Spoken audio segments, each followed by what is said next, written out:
beautiful mansion located here on Millionaires Row in a very historical downtown Denver, full of pioneer history and many stories from the beyond.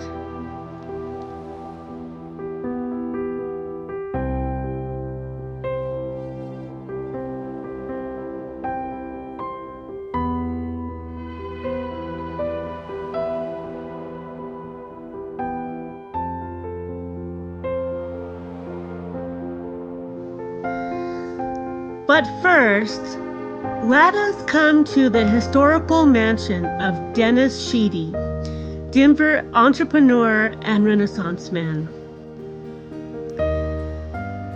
Today, a historical landmark and happily a home once again in over 100 years to Unbridled Solutions, a Denver-based event production and management agency. A wonderful sight to see the stunning manor again restored to the home's original grandeur.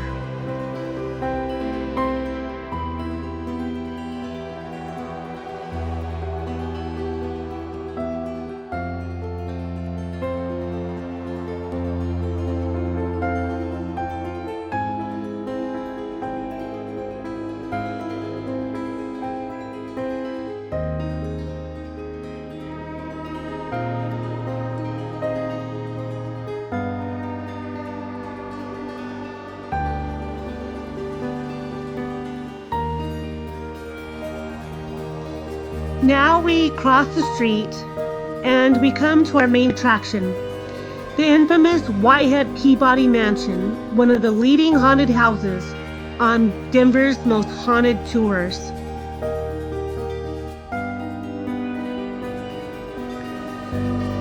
This large, rambling, red brick home was built for a Dr. William Riddick Whitehead, a battlefield surgeon during the Crimean Wars between Russia and France and the American Civil Wars.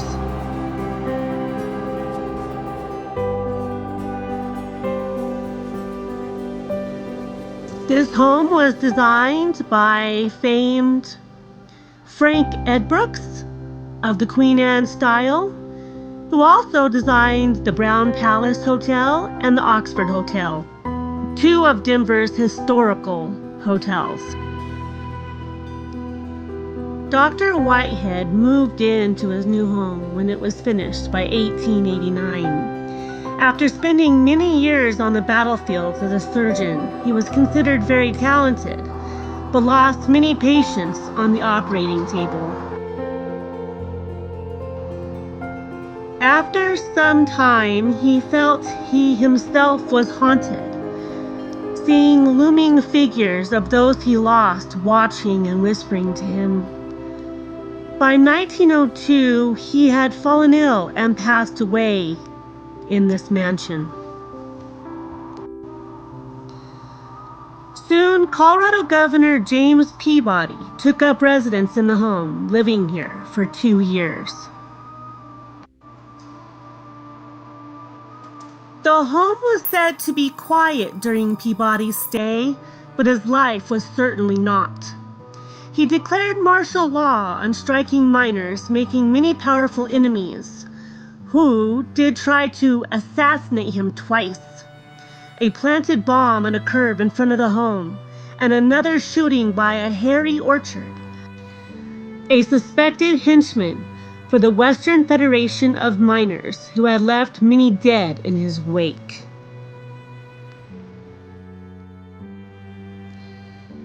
Not many lasted in the mansion after Peabody. In the 1950s, the renovations and supernatural it stirs begins to get noticed, being converted into restaurants and bars through the years.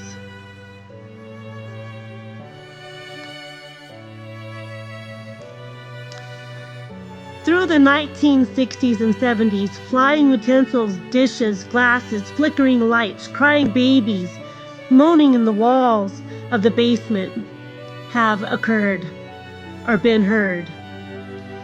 A realty office located in the mansion in the 2000s, where employees noticed flying books off shelves, office equipment malfunctioning, paperwork disleveled and in disarray. A few sinister legends of the mansion can be heard told. A young lady waiting for her fiancé to return, and when he did not, she took her own life and can be seen floating through the rooms on the second floor. And another where in the 1970s workers were in the mansion and noticed a young girl walking by. They lured her into the mansion, assaulting her, taking her life and burying her in the foundation walls. Could be only a story to embellish ghostly tours of this shadowy mansion, or maybe not.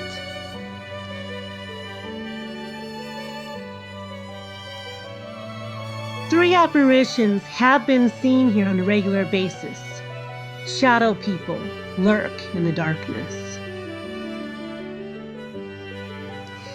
The famed hit TV show Ghost Adventures came here and filmed an episode catching what seemed evidence of this incident. I will link it down below.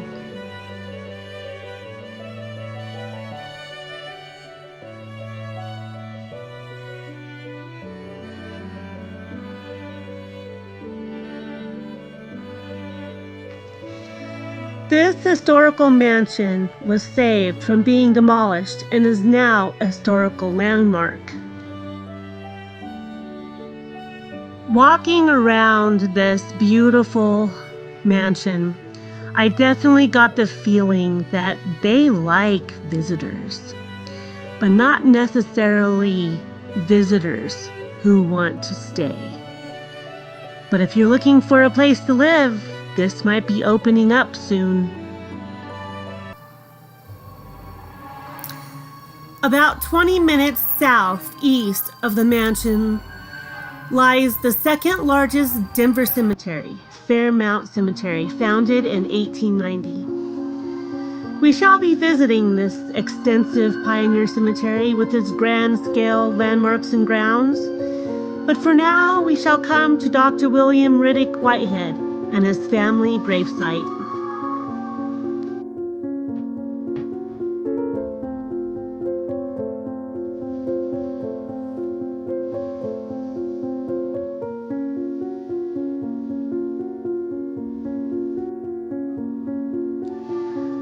Dr. Whitehead was born in 1834 in Suffolk City, Virginia.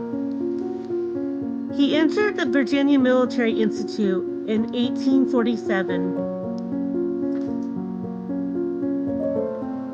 He then attended University of Virginia and entered the medical department and University of Pennsylvania and graduated in 1853. He traveled to Paris to further his studies.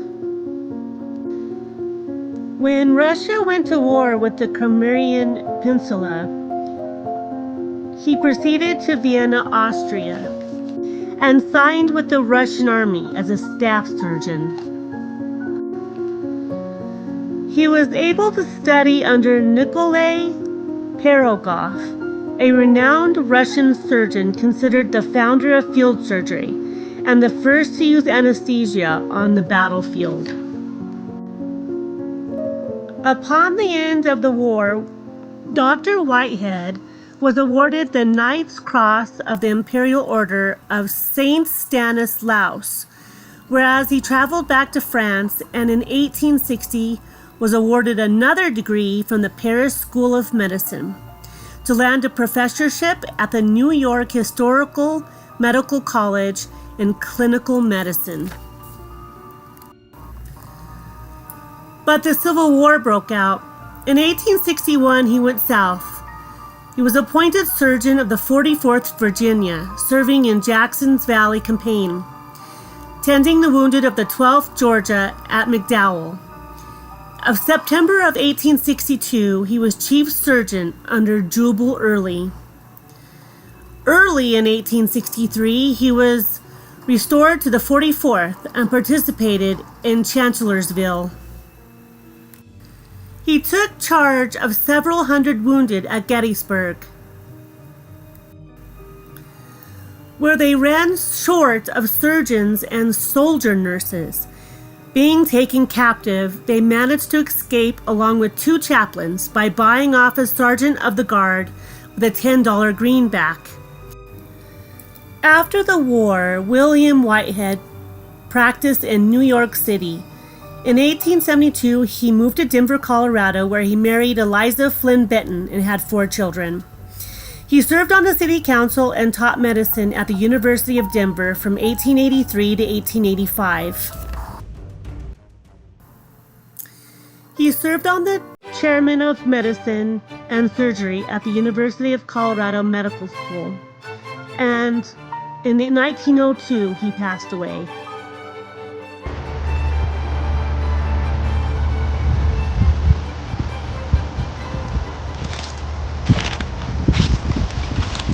Here we have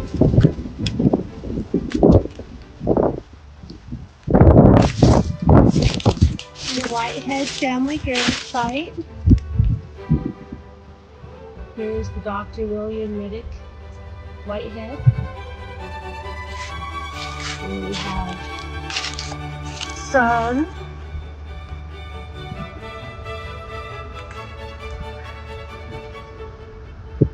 At the beautiful Fairmont Cemetery.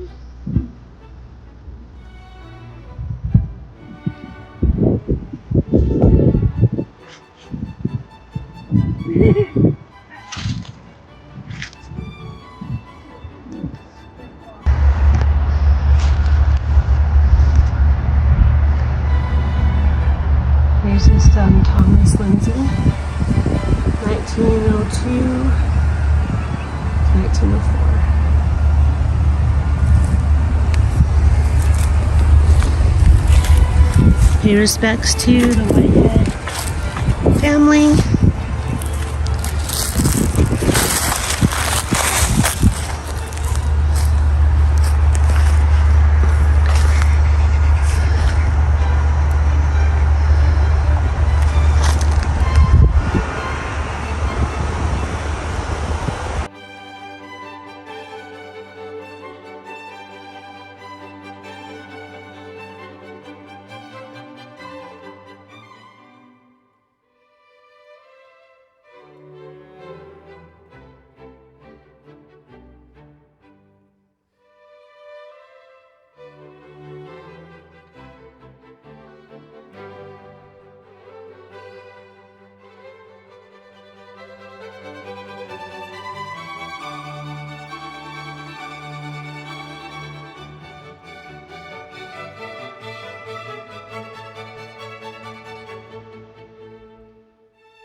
Pictured here is Governor James Hamilton Peabody and his family graves, wife Frances Lillian Cleland, and children Calvin, Mary, Bridget, Cuthbert Cemetery.